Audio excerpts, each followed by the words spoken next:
ചില ആളുകൾക്ക് പ്രഗ്നൻസി ടൈമിൽ ഒട്ടും ഫുഡ് കൺട്രോൾ ചെയ്യാൻ പറ്റത്തില്ല അല്ലേ? അതായത് എപ്പോഴും വിശപ്പായിരിക്കും, എപ്പോഴും എന്തെങ്കിലും ഭക്ഷണം കഴിച്ചുകൊണ്ടിരിക്കാനുള്ള ഒരു ടെൻഡൻസി, അമിതമായി വണ്ണം വയ്ക്കുക, അതുപോലെ ഗ്യാസ് കൂടി ഭയങ്കരമായ പ്രശ്നങ്ങളിലോട്ട് അവർ പോകാറുണ്ട്.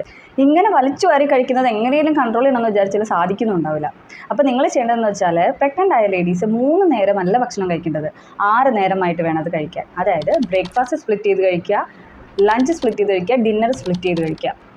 ഇപ്പം നിങ്ങൾ ബ്രേക്ക്ഫാസ്റ്റിന് 4 ഇഡലിയാണ് കഴിക്കുന്നതെങ്കിൽ 2 ഇഡലി 8:30 ആകുമ്പോൾ കഴിക്കുക. പിന്നെ ഒരു 2 മണിക്കൂർ കഴിഞ്ഞ് ഒരു 10:30 ആകുമ്പോഴത്തേക്ക് ബാക്കിയുള്ള 2 ഇഡലി കഴിക്കുക.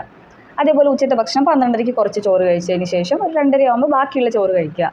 വൈകുന്നേരം ലഘുവായിട്ട് എന്തെങ്കിലും ചെറുപയർ പുഴുങ്ങിയതോ അല്ലെങ്കിൽ മുട്ട പൊരിച്ചതോ അതുപോലെയുള്ള ലഘു ഭക്ഷണങ്ങൾ കഴിക്കാം. 6:30 ഡിന്നറിൻ്റെ ഹാഫ് കഴിച്ച് 8:30 ആകുമ്പോൾ ബാക്കിയുള്ള കുറച്ച് ചപ്പാത്തിയോ, ഒരു ചപ്പാത്തി 1.5 ചപ്പാത്തി ഉണ്ടെങ്കിൽ അതും കൂടെ കഴിച്ച് നിങ്ങളുടെ ഫുഡ് പൂർത്തീകരിക്കാം. അപ്പോൾ ഇങ്ങനെ ഇങ്ങനെ സ്പ്ലിറ്റ് ചെയ്ത് കഴിക്കുന്നുള്ള ഗുണം എന്ന് വെച്ചാൽ നിങ്ങൾക്ക് അമിതമായ ഗ്യാസ് ഫോം ചെയ്യത്തുമില്ല, എപ്പോഴും വിശക്കത്തുമില്ല. കാരണം നമ്മൾ അമിതമായിട്ട് കഴിക്കുന്നില്ലല്ലോ, ഓൾറെഡി കഴിക്കുന്ന ഫുഡ് തന്നെ കുറച്ചായിട്ട് കഴിക്കുന്നതുകൊണ്ട് വയറെപ്പോഴും ഫില്ലായിട്ടിരിക്കും. അപ്പോൾ ഇങ്ങനെ കഴിക്കുകയാണെങ്കിൽ നിങ്ങൾ പ്രഗ്നൻസിയിൽ നോർമൽ വെയിറ്റ് ഗെയിൻ ചെയ്യുന്നതിനേക്കാൾ ഒരുപാട് ഒബീസായി പോകത്തുമില്ല, നിങ്ങൾക്ക് ആവശ്യമുള്ള ന്യൂട്രീഷൻ കിട്ടുകയും ചെയ്യും, ഗ്യാസ് ഫോം ചെയ്യാതെ സുഖകരമായിട്ട് ഉറങ്ങാൻ സാധിക്കും. ഓക്കെ.